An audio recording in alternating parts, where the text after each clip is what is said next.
we are all immigrants. You know, if you do your ancestor thing, and you don't even need to do it. You just, you know, you look where your parents came from and your great-grandparents and so forth. The entire planet is full of immigrants. I have this book. It's called 6,000 Years of the World. And it shows how countries come and go and how populations shift and move around. And we're always going to be immigrants. We're always going to be moving around. We move, sometimes we move tragically for war. Sometimes we move for opportunity. Sometimes we move because our families move. So when I came to Quebec, you know, and having lived in very straight places, you know, like in Ontario or like in Princeton and New Jersey, where people say hello and it's the hand. Here, they pretty much grab you. I remember when I started doing voiceover work, and you'd walk into a studio, a producer and director and technician, and everybody's kissing. I thought, I'm staying. Family. That's nice.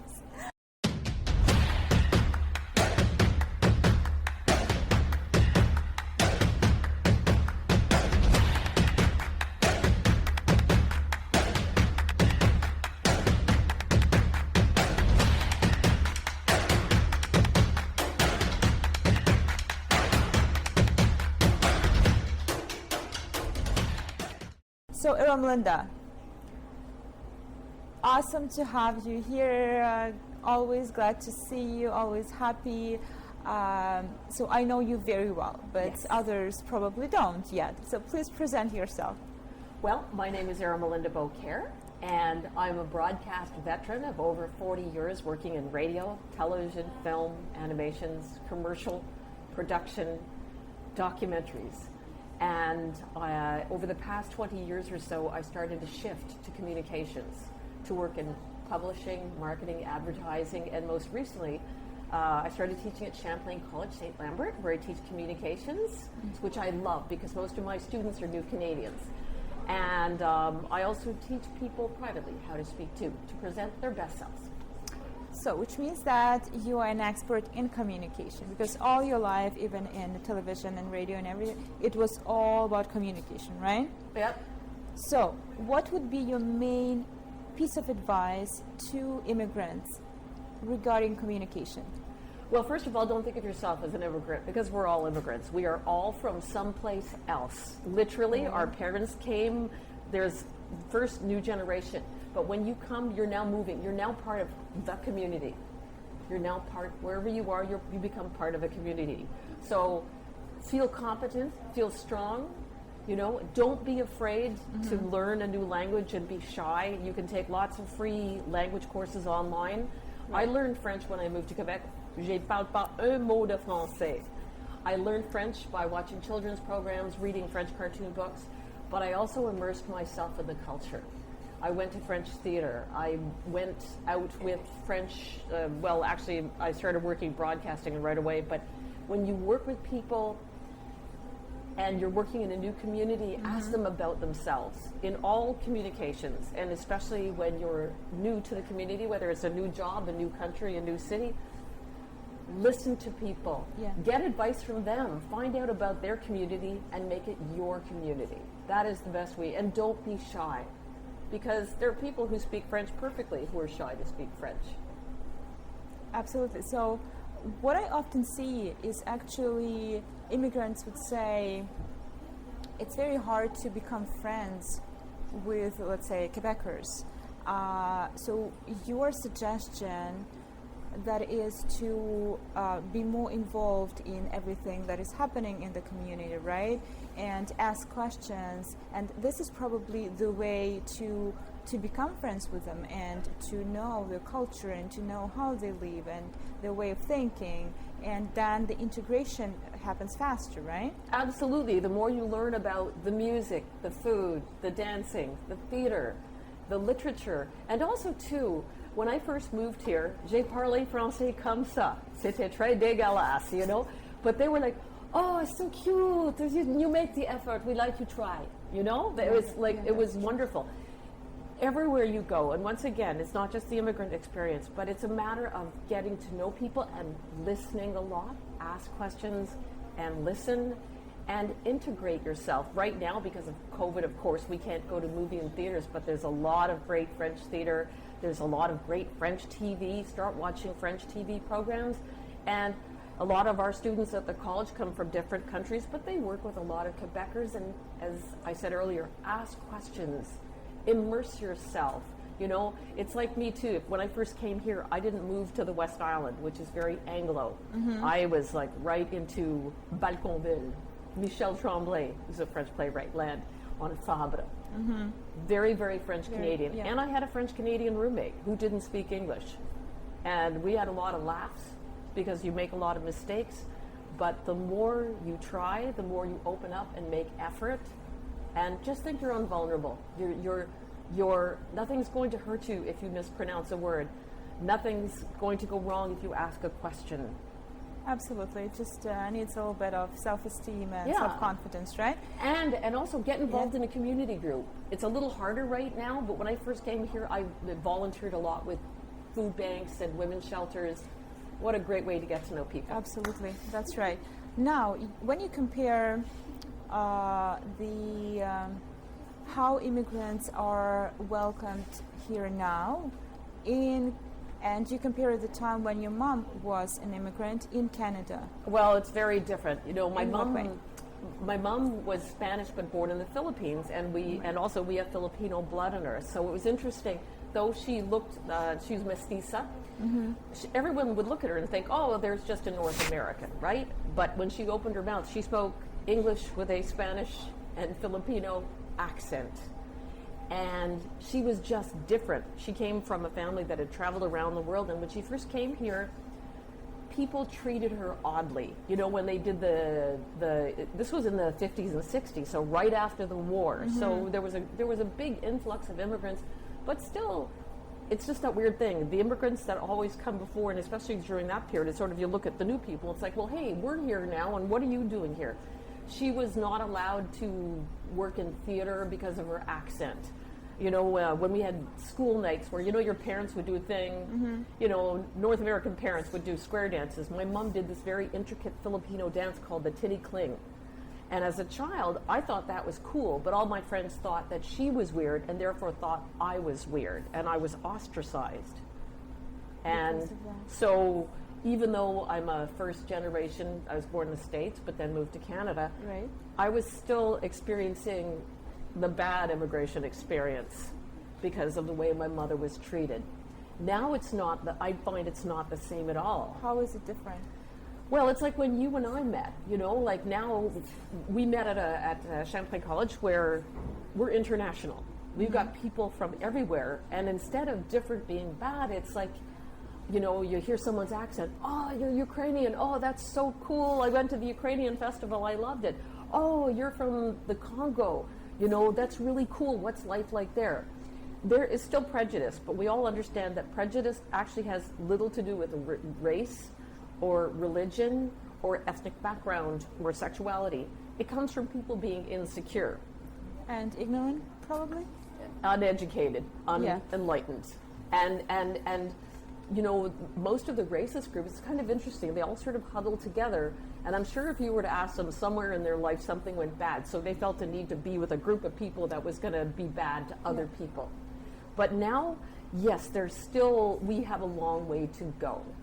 But, you know, in my experience in North America too, we saw a lot of influxes of different groups. Like after the Vietnam War, we had a lot of Vietnamese. They were called the boat people because they escaped from Vietnam in boats. So they came and they settled here. So there was that. And then in Montreal, we had a great influx of Sikhs coming in here. Actually, every year at Sun Youth, which is a food bank, they always give 20,000 items of food to say thank you. A few years ago, we had a huge influx of Syrian refugees. I actually kind of hate the word immigrants and refugees because What once word would you use?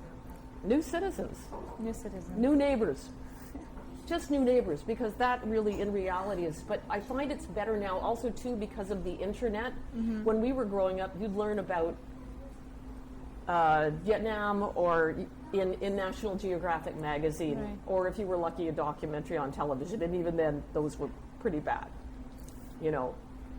So yes, with lots of information, people, you think, became more open to like differences, right? Yeah, and I also think too that when I first moved here, I heard from a lot of Quebecers. They used to complain,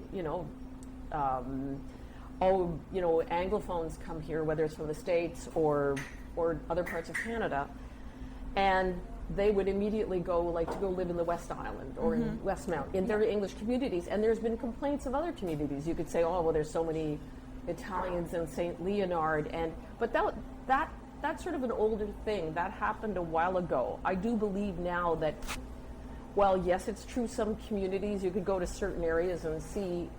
I think the best way for a new Canadian immigrant to come and be welcome here is move into a neighborhood that is outside your comfort zone. Outside your comfort zone is great.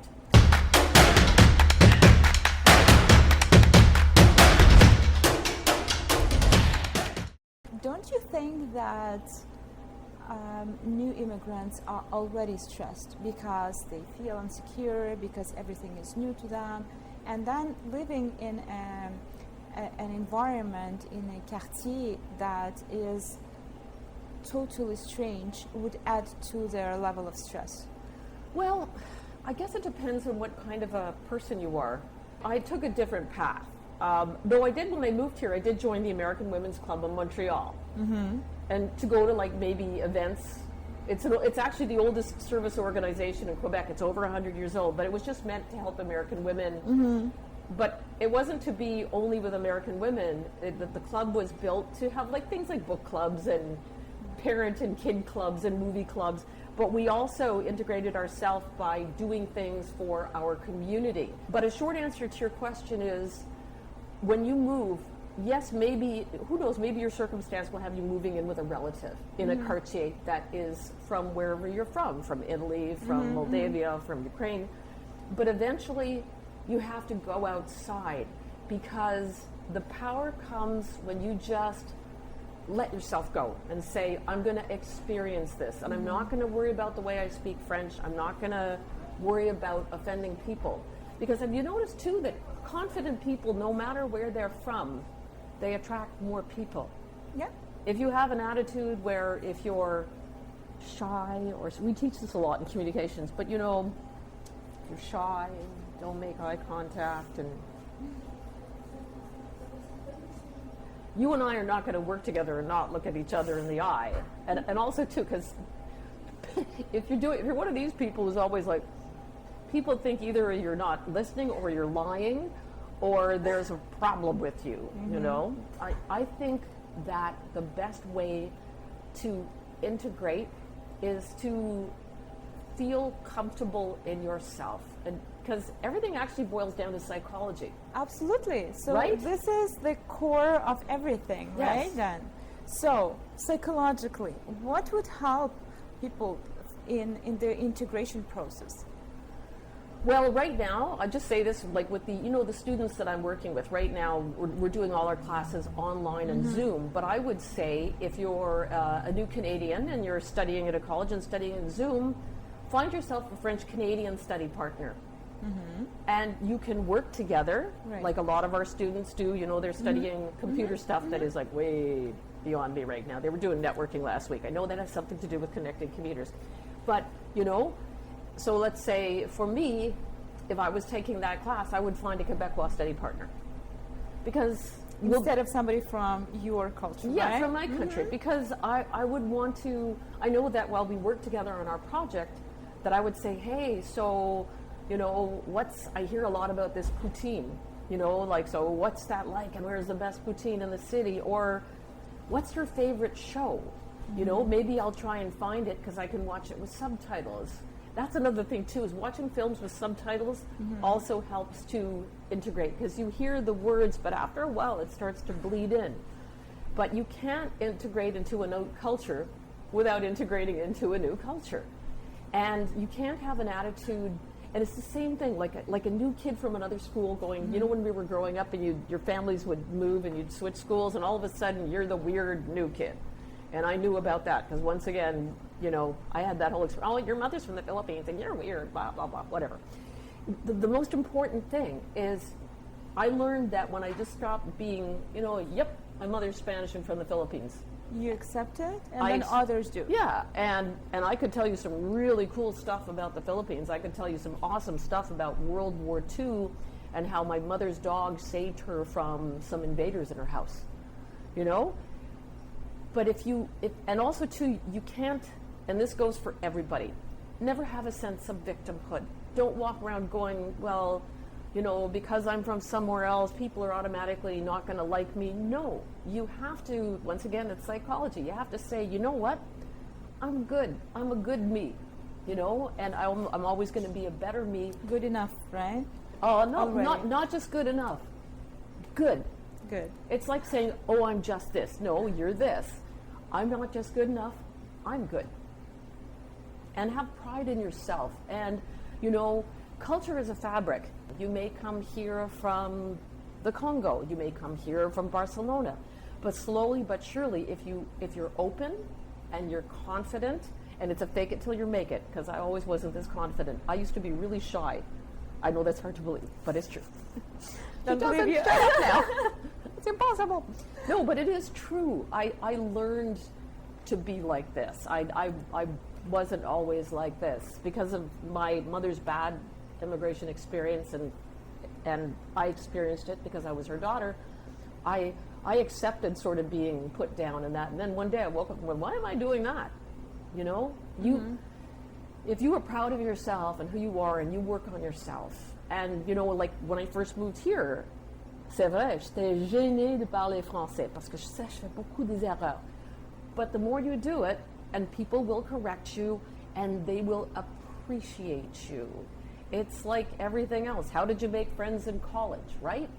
You know, you were all from different cities and different schools and so forth and so on, but you presented yourself. And I think this is what we have to do too, is all of us, including, you know, I know I look pretty white bread, but I'm like about 10 cultures running through me, from Spanish to Filipino to Chinese. Like it's true. I did the whole ancestry thing. And how do you feel yourself as a mixture of all of it? I feel like I'm a citizen of the world. I don't feel I'm strictly anything. I think I'm just strictly Eramelinda. Awesome. And you know, each one of us comes with our own way of thinking in universe. And you have to be proud of that. And you're always going to be improving.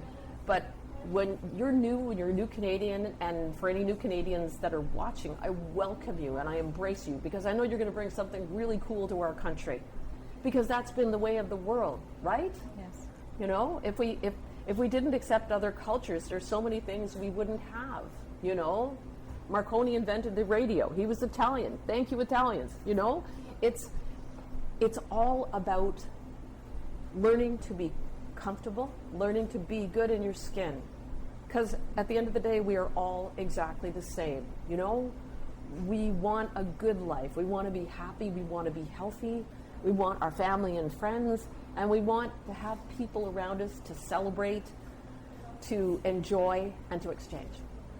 Awesome. Thank you on this note, Eramelinda.